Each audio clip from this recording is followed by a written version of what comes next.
बंदी छोड़ सतगुरु रामपाल जी परमेश्वर जी की जय हो। तो सबसे पहली शंका दिल्ली से हमारी बहन है, वो क्या कह रही हैं, ध्यान से सुनिए।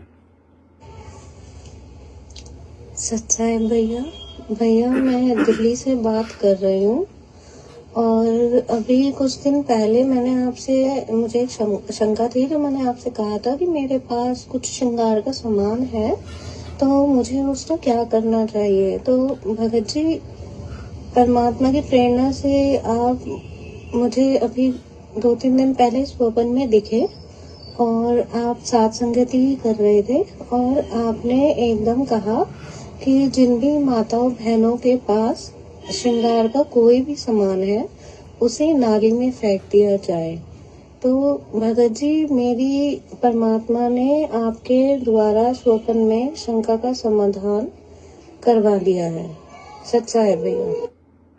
सत्साई बहन जी और सत्साई सभी लाइव वीडियो देख रहे भाई बहनों, देखो किसी भाई बहन को ये शंका नहीं रहनी चाहिए कि पवन दास कोई अपनी तरफ से बोलता है या मनमुखी रूप से बोलता है या मनमुखी रूप से अपना आदेश भक्तों पे थोपता है। नहीं, आज से 4-5 दिन पहले जोधपुर से हमारी बहन है, उसको भी परमात्मा ने यही दिखाया, यही उसको प्रेरणा की और बहन ने मुझे कहा कि भगत जी, परमात्मा का आदेश है कि पवन भाई को बता दो कि जो माता बहनें विशेषकर जो साध संगति से जुड़ चुकी हैं, जो साध संगति से जुड़े हुए हैं, जिनके घरों पर बेड लगे हुए हैं या बेड नहीं भी लगे हुए हैं, वो तमाम माता बहनें यदि उनके पास में हार श्रृंगार का कोई भी सामान रखा हुआ है, एडी से लेकर चोटी तक का, देखो सोना चांदी के आभूषण, नकली आभूषण तो आप और हमने पहनना छोड़ दिए मालिक के ज्ञान आधार से। अगर सतलोक जाना है तो भक्ति मार्ग के जो असली आभूषण हैं, सील, संतोष, विवेक, दया, अक्षमा, धैर्य, परोपकार, शालीनता, आधीनता, दुख सुख में एक दूसरे की सहायता करना, ज्ञान आधार से एक दूसरे भाई बहनों से बने रहना, ये असली गहने, ये असली आभूषण जब तक हम धारण नहीं करेंगे और जब तक इस काल लोक की बकवादों के ये नकली आभूषण, सोना चांदी, कान की बालियां, नाक की बालियां, पैर के पाजेब, अंगूठी वगैरह, जब तक हम ये सब पहनना नहीं छोड़ेंगे, लिपस्टिक लगाना, नेल पॉलिश करना, पाउडर लगाना या अन्य किसी भी प्रकार का आडंबर या मेकअप करना सुंदर दिखने की चाहत में, जब तक हम, ये काल की बकवाद हैं ये सब, और जब तक हम भाई बहन जो साध संगति से जुड़े हुए हैं, जब तक ये बकवादे नहीं छोड़ेंगे, इन बकवादों से पीछे नहीं हटेंगे, परमात्मा ठीक है जैसी भक्ति हम करेंगे उसका प्रतिफल अवश्य देगा, लेकिन भाई और बहनों मोक्ष से वंचित रह जाएंगे। और अगर मोक्ष से वंचित रह गए तो आज वो हार श्रृंगार करने वाली माता बहनें कल को वो नंगी होकर कुतिया बन के फिरेंगी, कुतियां बनकर। भाई और बहनों, दास जो भी कुछ बोलता है परमात्मा की सत प्रेरणा से बोलता है और 99% भाई बहनों की जिनकी आत्मा बिल्कुल शुद्ध हो चुकी है, जिनके अंदर से मान बड़ाई अहंकार समाप्त हो चुका है, उनकी आत्मा परमात्मा दास को जो प्रेरणा करते हैं, जो परमेश्वर के शब्दों को दास अपने मुख से बोलता है, वो बातें आपको स्वीकार भी होती हैं क्योंकि वो मेरी बातें नहीं होती हैं। तो भाई और बहनों, मेरी जितनी भी माता बहनें हैं, सभी से हाथ जोड़कर निवेदन है, अगर भगवान को खुश करना है, भगवान को प्रसन्न करना है, तो जितने भी हार श्रृंगार के सामान आपके घर पर रखे हुए हैं, देखो पहली बात तो हमने हार श्रृंगार से संबंधित ना कोई कार्य करना है। जैसे बहुत सारे भाई बहनों की फैंसी स्टोर की दुकानें हैं, आर्टिफिशियल गहने ज्वेलरी की दुकानें हैं, वो अपनी दुकानों पर चूड़ी वगैरह, पाटले वगैरह या और भी डेकोरेशन के सामान जो माता बहनें पहनती हैं आम समाज में, वो रखती हैं। टिक्की वगैरह, बिंदी वगैरह, कानों की बाली, नाक की बाली, अन्य जो भी साजबाज के सामान हैं, तो सबसे दूर हो जाओ, सबसे दूर हो जाओ। जिनकी दुकान है तो उनसे प्रार्थना है, अगर आप उस सामान को फेंक नहीं सकते हैं तो मालिक को दंडवत करके, मालिक से प्रार्थना करके कि परमात्मा आगे क्या करेंगे क्या नहीं करेंगे, आप क्या काम दोगे बंदी छोड़, वो आपकी रजा, आपकी मेहर के ऊपर है। हमने विश्वास करना पड़ेगा गुरुदेव भगवान पर, परमात्मा पर आंख बंद करके अब विश्वास करना पड़ेगा मालिक पे। समर्थ है जिसने खाने के लिए, जिसने करने के लिए भोजन दे दिया, वो परमात्मा सब कुछ देगा। वो कहते हैं ना, जिस भगवान ने भजने के लिए भजन दिया है वो खाने के लिए भोजन भी देगा। जिसने भजन दे दिया वो भोजन के लिए आपको मरने नहीं देगा, भोजन के भरोसे नहीं रहने देगा। तो जो भाई बहन उनको फेंक नहीं सकते हैं, तो उनसे प्रार्थना है, परमात्मा को दंडवत करें कि परमात्मा अब आगे से हम किसी भी प्रकार का सामान लाकर नहीं बेचेंगे। ये फैंसी वाला, काल की बकवाद वाला, ये जो सामान है परमात्मा, ये हमारा सारा सामान जैसे ही खत्म हो जाएगा, निकल जाएगा, उसके बाद आपकी प्रेरणा से, आपके आशीर्वाद से हम कोई दूसरा सीधा साधा अपना काम शुरू करेंगे। और जो माता बहनें हैं जिनकी दुकानें वगैरह नहीं हैं, या जिनके पास में 2 पत्ते टिक्की के, बिंदी के हैं, बाली वाली वगैरह, ये आर्टिफिशियल नकली, ये प्लास्टिक की, ये कचकड़े की अंगूठी वगैरह, ये पाजेब वगैरह जो पड़े हैं, अगर वो सोने या चांदी के हैं तो उनको तो बेच दो, उनको बेच के पैसा अपने घर में काम में लो। और अगर आर्टिफिशियल हैं, नकली हैं, तो भाई इसी समय मालिक को दंडवत प्रणाम करके और उनको उतार के और उनको कहीं बाहर जो है कूड़े में फेंक देना, उनको कचरे में फेंक देना है, किसी को देना भी नहीं है। आप सोचो मैं मेरी ननद को दे दूंगी, पड़ोस में वो बहू रहती है मैं उसको दे दूंगी, अरे नहीं। जब जहर हमने नहीं खाना तो जहर हमने किसी को खाने के लिए देना भी नहीं है। गलत काम करना और गलत काम में सहयोग करना दोनों हमें पाप के भागी बनाते हैं।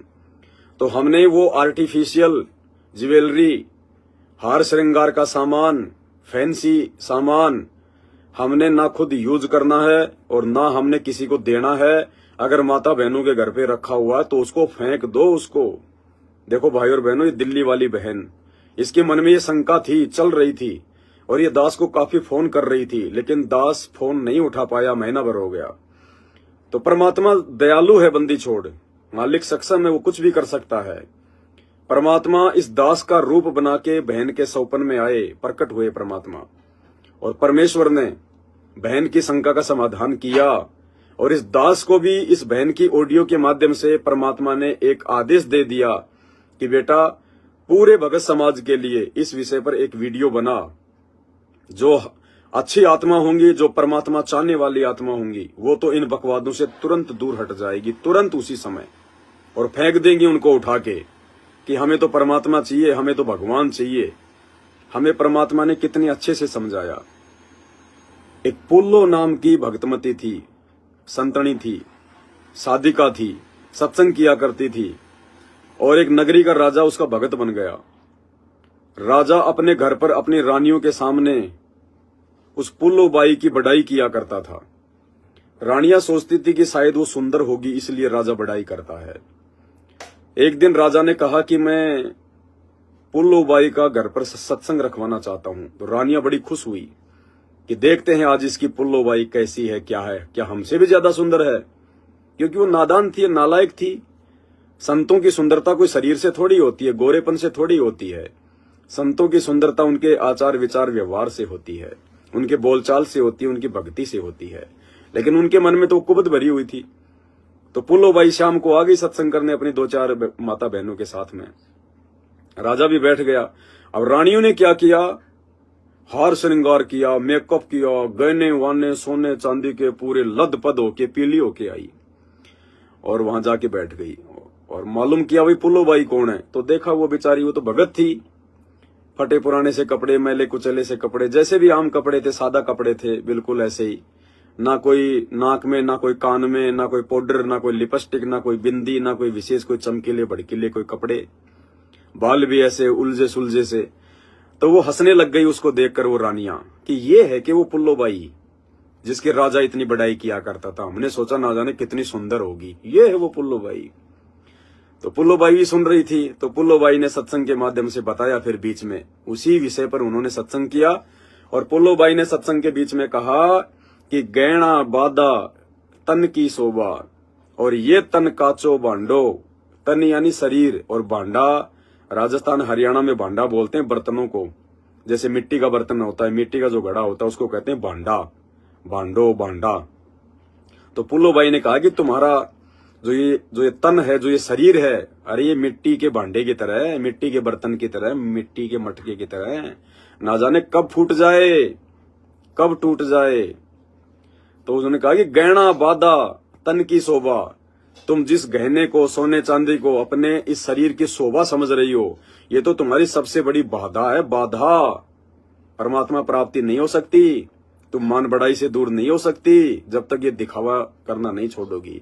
तो कहा कि गहना बाधा तन की शोभा, और ये तन काचो बांडो, और बिना भजन के कुतिया बनोगी, वरना राम भजोना रांडो। पोलो भाई ने कहा, रे रांडो, ये निकम्मी औरतों, तुम क्या ये सोना चांदी पहन के अपने आप में खूबसूरत अपने आप को समझ रही हो। कहते हैं अगर भगवान का भजन नहीं किया तो अगले जन्म में तुम जो है कुतिया बनोगी, कुतिया। गहना बाधा तन की शोभा, यो तन काचो बांडो, बिना भजन के कुतिया बनोगी, नहीं तो राम भजोना रांडो, कि भगवान भज लो। भाई और बहनों, सत्संग के निष्कर्ष को समझो, सत्संग का मर्म क्या कहता है। क्योंकि गुरुदेव भगवान जो सत्संग करते हैं वो मनोरंजन के लिए नहीं करते। सत्संग करने का उनका एक मकसद होता है, हमें वो कुछ समझाना चाहते हैं। परमात्मा कहते हैं, शब्द सैन सतगुरु की पहचान है, वो पावे अटल सुहाग रे।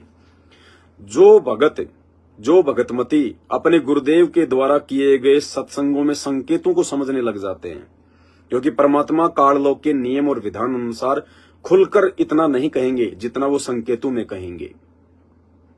तो शब्द सैन, शब्द यानी उनके विचार, उनके वो सत्संग, और सैन यानी संकेत।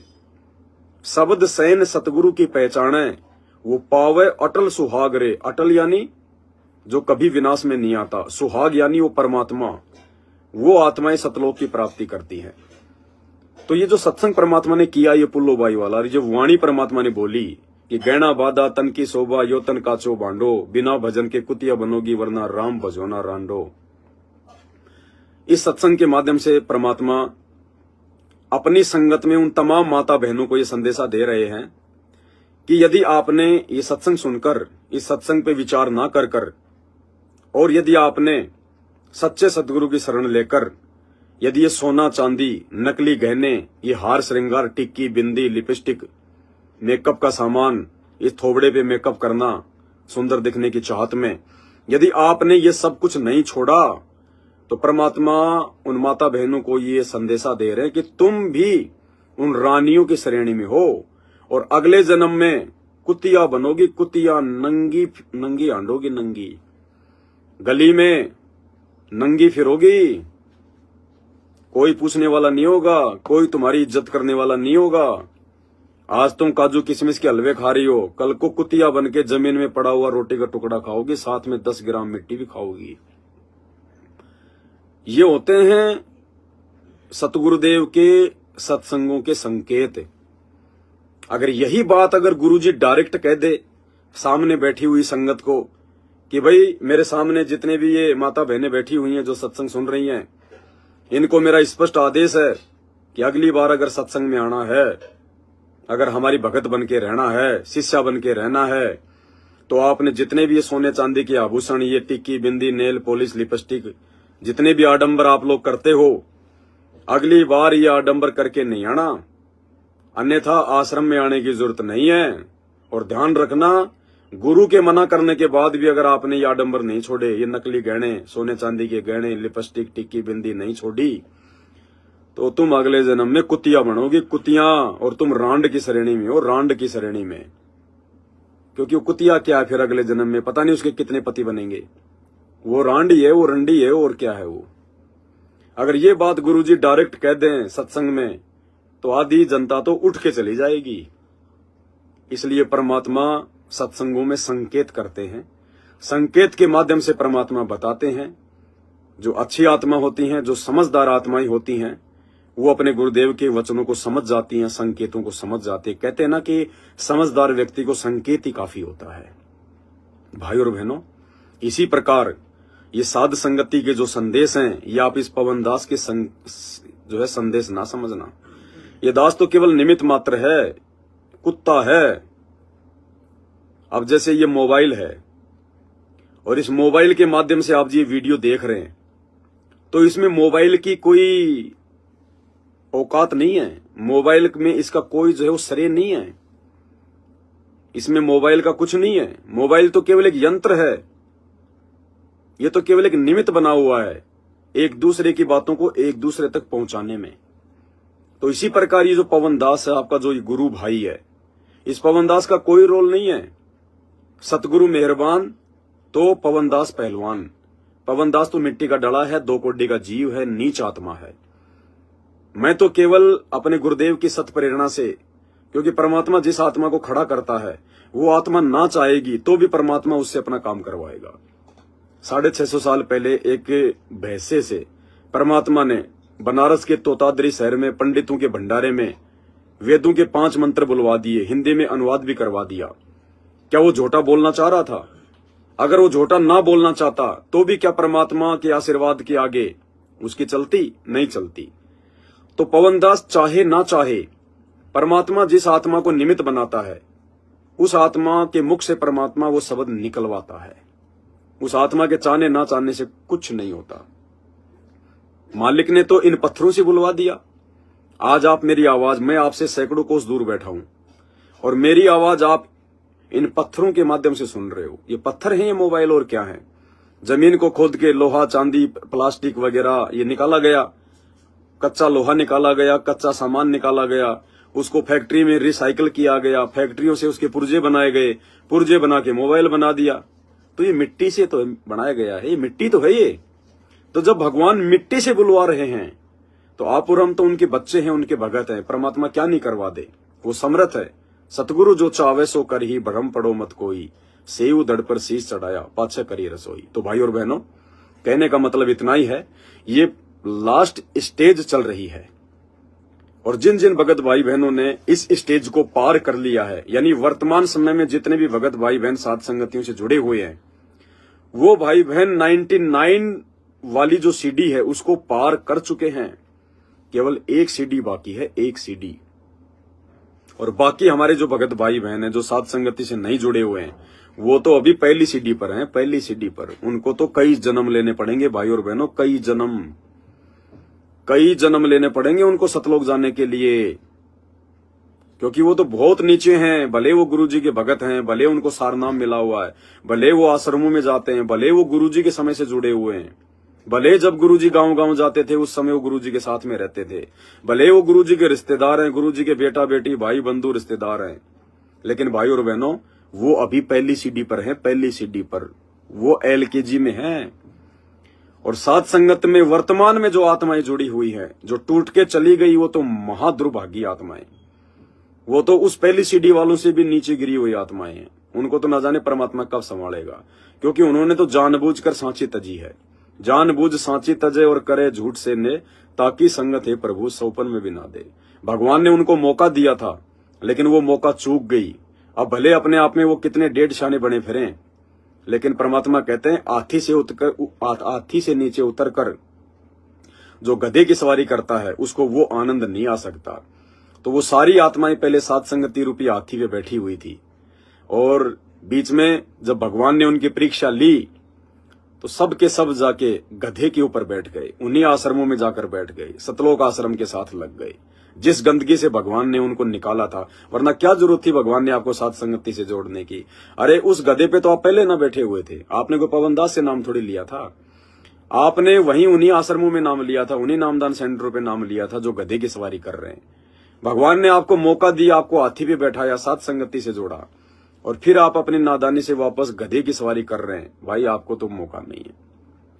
तो भाई और बहनों, आप और हमारा ये सौभाग्य है, हम लोग अंतिम सीढ़ी के पास में, अंतिम सीढ़ी के पास में हम लोग सफलता के बहुत नजदीक हैं, बहुत नजदीक। और ऐसे समय में हमें और कितनी सावधानी रखनी पड़ेगी, क्योंकि काल ऐसी ही आत्माओं के पीछे पड़ेगा अब, जिन आत्माओं का नंबर लगने वाला है। तो इस समय वर्तमान में जितने भी भाई बहन साध संगति से जुड़े हुए हैं, आप लोगों ने चौकन्ना रहना, चौकन्ना। हर प्रकार से हमने जीवित मरना है। मालिक का एक ही शब्द है, यो गुरु ज्ञान विज्ञान वाणी, जीवित ही जग में मरो। जीवित मरने का मतलब हमने हर प्रकार के पाखंड से, आडंबर से, दिखावे से, हार श्रृंगार से, मान बढ़ाई अहंकार से बिल्कुल पीछे हटना पड़ेगा। चाहे हमें कितना ही नुकसान होता क्यों ना दिखाई दे, परमात्मा कहते हैं वो नुकसान की भरपाई तो फिर हो जाएगी। अगर मौका चूक गए और 84 में चले गए, या एक बार सतगुरु के हाथ से निकल गए, काल के हाथ लग गए, तो ना जाने कितने युग लग जाएंगे इस स्थिति में आने के लिए, जिस स्थिति में भगवान युगों युगों से प्रयास करके हमें लेकर आए हैं। तो भाई और बहनों, इस काल ने जितने भी बकवादें समाज में जो ये चला रखी हैं, हमने इन सभी बकवादों से हटना पड़ेगा। जब हमारी माता बहनें कुछ भी हार श्रृंगार नहीं करेंगी, कोई भी गहना गाठी कुछ भी नहीं पहनेंगी, बिल्कुल ऐसी रहेंगी जैसे माँ के पेट से बाहर कोई आती है, कोई बेटी या बहन, उस समय ना उसके कान में कुछ होता है, ना उसके नाक में कुछ होता है, ना होठों पे लिपस्टिक लगी हुई होती है, ना माथे पे बिंदिया लगी होती है, ना पैर में कोई पाजे होते हैं। अगर ये हार श्रृंगार करने से ही अगर इंसान अगर सुंदर लगे भगवान को, देखो एक दूसरे को चाहे हम कितने सुंदर लग लें, एक दूसरे के सुंदर लगने से हमारा कुछ भला नहीं होगा। एक दूसरे हमारे को 84 लाख में जाने से नहीं बचा सकते, हमारी आपत्तियों का निवारण नहीं कर सकते। हमारे भाग्य में मौत है तो हमारे रिश्तेदार, हमारे माँ बाप, सास ससुर उस आपत्ति को नहीं टाल सकते।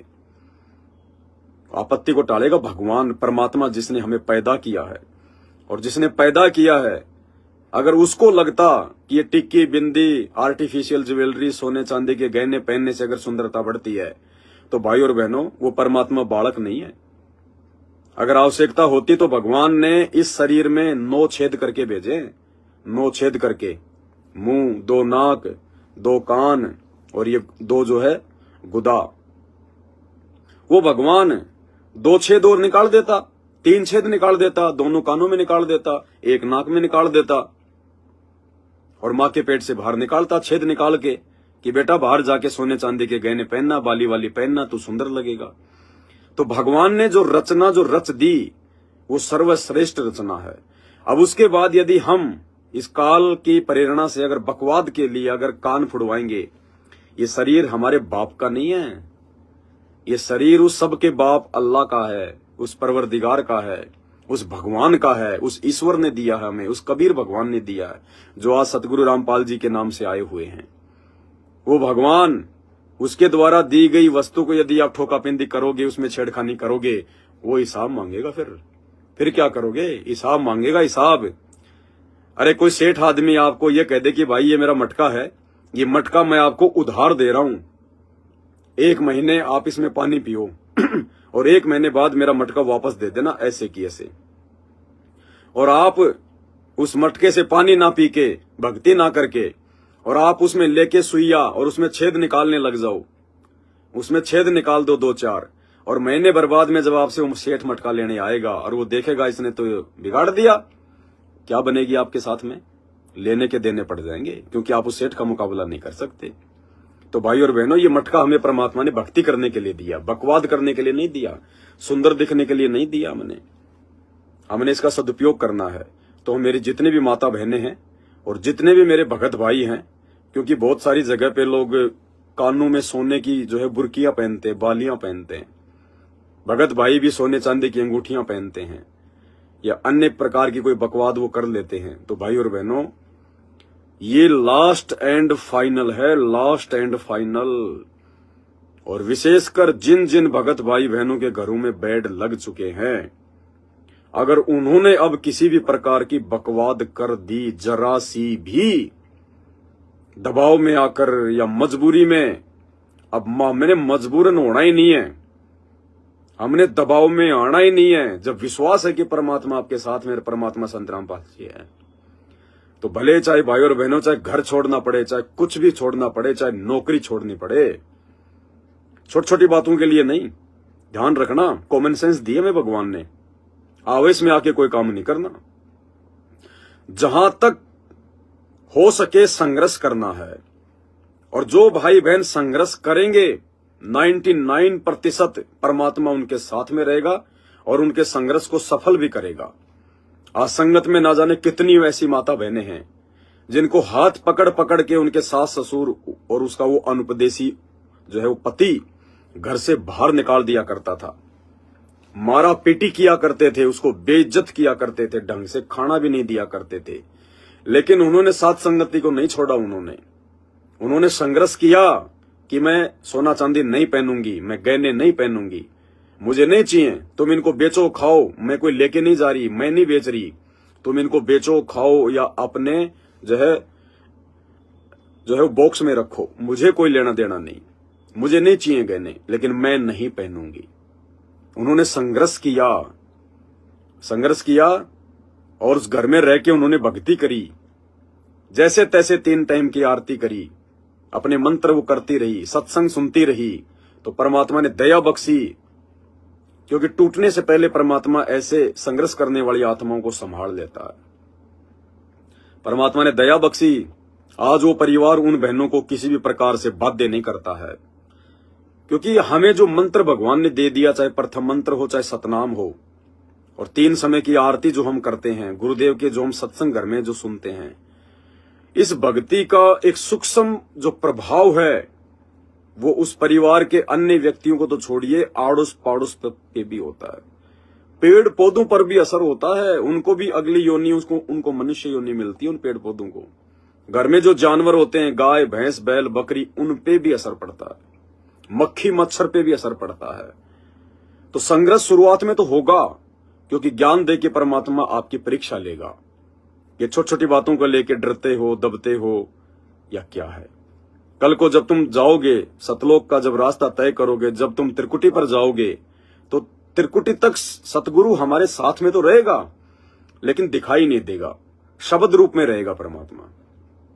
त्रिकुटी के बाद परमात्मा बिल्कुल स्पष्ट रूप से सतगुरु रामपाल जी भगवान हमारे साथ चलेंगे, हमारा हाथ पकड़ कर लेके चलेंगे। लेकिन त्रिकुटी तक की आत्मा, ये आत्मा स्वयं ही करती है, इसलिए इसको विश्वास की जरूरत पड़ेगी, इसको दृढ़ता की जरूरत पड़ेगी। तो परमात्मा हमारे को त्रिकुटी की यात्रा के लिए छोटे छोटे ये झटके देकर, हमसे संघर्ष करवा कर हमारी आत्मा को मजबूत करना चाहता है कि बच्चों, अगर तुम यहां एक परिवार में संघर्ष नहीं कर सकते, इस भक्ति और भगवान के लिए संघर्ष करते हुए 2-4 थप्पड़ नहीं खा सकते, 10-20 गालियां नहीं सुन सकते, लोगों के जो है ताने नहीं सुन सकते, बेइज्जती सहन नहीं कर सकते, तो तुम सतलोक नहीं जा सकते। अपने भगवान को देखो, 1994 से गांव गांव जाकर सत्संग कर रहा है। गांव वाले कोई गालियां निकालता था तो कोई कहता था तेरा हाथ तोड़ देंगे, तेरा पैर तोड़ देंगे, तुझे खत्म कर देंगे, दोबारा इस गांव में आ गया तो हमारी ब्रह्मा विष्णु महेश की भक्ति छुड़वाता है, ये करता है वो करता है। लेकिन समर्थ ने अपना जो मकसद था वो नहीं छोड़ा, वो ना किसी से लड़े ना किसी से डरे। उसके बाद में करोथा कांड हुआ, आश्रम को छिन्न भिन्न कर दिया, संगत छिन्न भिन्न हो गई। 21 महीने भगवान जेल में रहे, लेकिन सत्य की जीत हुई। फिर 2009 में परमात्मा आए, सत्संग शुरू किए। फिर 2010 में परमात्मा ने बरवाला में सतलोक आश्रम बनाया। फिर 2014 में बरवाला कांड हो गया, और आज 9.5 महीने हो गए भगवान जेल में बैठे हुए हैं। 9.5 साल हो गए, 9.5 साल भगवान जेल में बैठे हुए हैं। भगवान हमें एक शिक्षा दे रहे हैं। उस परमात्मा का जेल में बैठने का कोई एक मकसद नहीं होता है, अनेकों मकसद होते हैं। कहते हैं सतगुरु निकले शिकार पर लेकर तीर कमान, और मूर्ख मूर्ख जल मरे, कोई बच गए संत सुजान। मालिक कहते हैं कबीर की भक्ति कठिन है, नहीं कायर का काम, इस पर चले कोई सूरमा या 8 पहर संग्राम।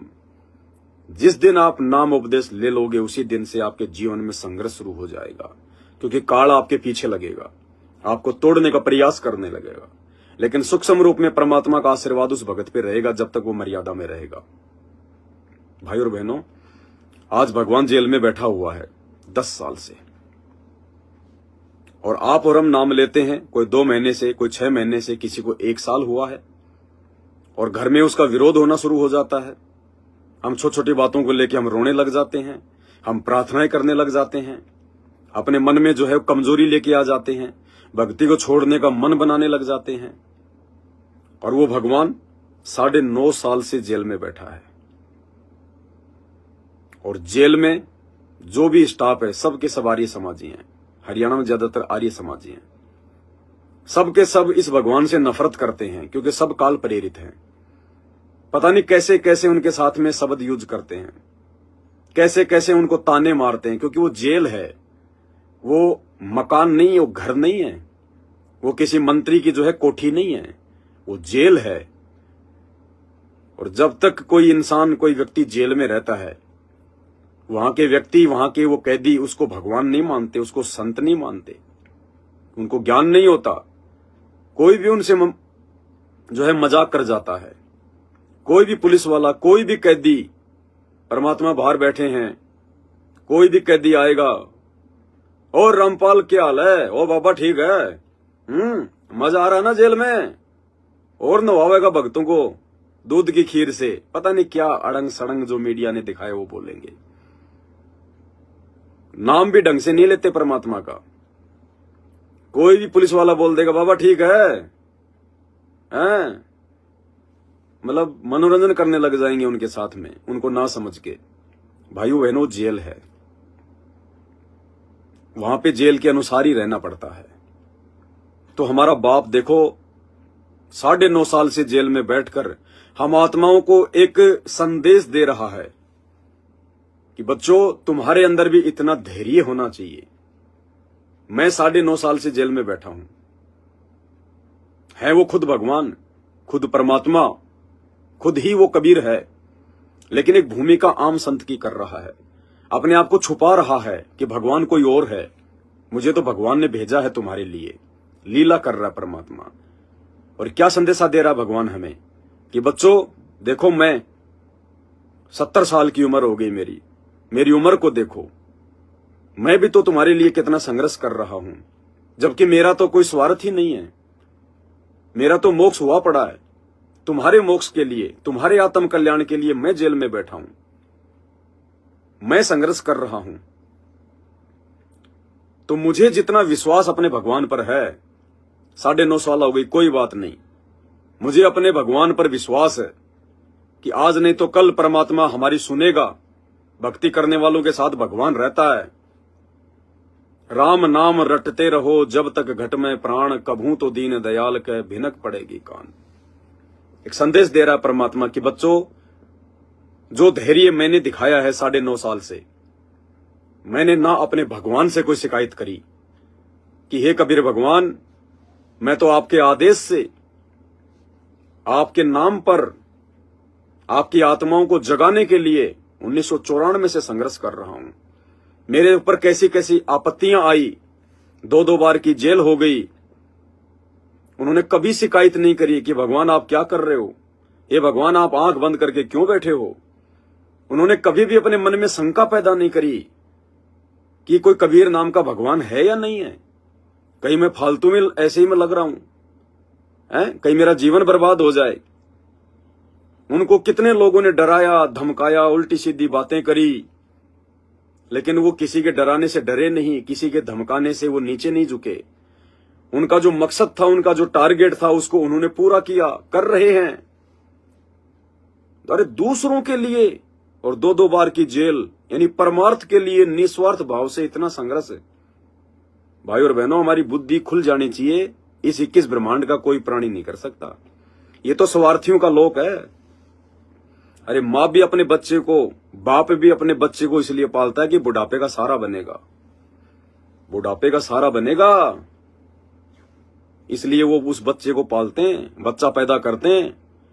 नहीं, कोई बच्चा पैदा नहीं करे, इस आफत को कोई मोल ना ले, लेकिन सबको अपना बुढ़ापा दिखाई दे रहा है, क्योंकि हम दूसरों को देख रहे हैं कि बुढ़ापे में उनकी दुर्गति हो रही है, ना चला जाता, ना खाया जाता, खाट में पड़ा पड़ा लैट्रिन कर रहा है, चिल्ला रहा है, कोई सेवा करने वाला नहीं है। तो हमें भी चिंता हो जाती है। अपने बुढ़ापे के सहारे के लिए बच्चे पैदा करते हैं। एक माँ भी अपने स्वार्थ के लिए बच्चा पैदा करती है, एक बाप भी उसका लालन पालन, उसकी फीस, उसको पाल पोस के जो बड़ा करता ना, अपने स्वार्थ के लिए करता है। वरना पड़ोसी के लड़के को कोई फीस नहीं भरता। वो माता पड़ोसी के लड़के को जाके दूध नहीं पिलाती। जब पड़ोसी के लड़के की उंगली की चोट लगती है तो दूसरी माताओं को आंखों में आंसू नहीं आते, अपने के लिए क्यों आते। तो भाई और बहनों, इसी प्रकार ये परमात्मा हमारी असली माँ है, हमारा असली बाप है, क्योंकि हमारा और इससे आत्मा का संबंध है। तो एक संदेश दे रहे हैं हमें गुरु जी कि तुम्हारे को भी मेरी तरह इतना दृढ़ होना चाहिए। मालिक कहते हैं, गुरु को कीजिए दंडवत और कोटि कोटि प्रणाम, और कीट न जाने भृंग को यूं गुरु कर ले आप समान। एक भृंगी नाम का कीड़ा होता जो भी भी करता है। पहले जब हम लोग छोटे छोटे थे बचपन में, तो हम तो अपने से जो बड़े थे उनको देखा करते थे, तो हम छोटे छोटे थे, तो हमारे से जो थोड़े से जो बड़े बड़े और थे वो क्या करते थे, वो भृंगी नाम का जो कीड़ा होता था, वो थोड़ा सा वो हरे हरे कलर का, वो भ्र भ्र करता था। तो उस कीड़े को क्या करते थे, एक मोटा सा धागा लेके और उसको जो मतलब कि बांध लिया करते थे। उसकी जो गर्दन होती है, यहां से धागे से हम उसको बांध लिया करते थे और 1-2 मीटर लंबा वो धागा होता था। उसके बाद हम उसको बांध के और उस धागे को यूं घुमाया करते थे।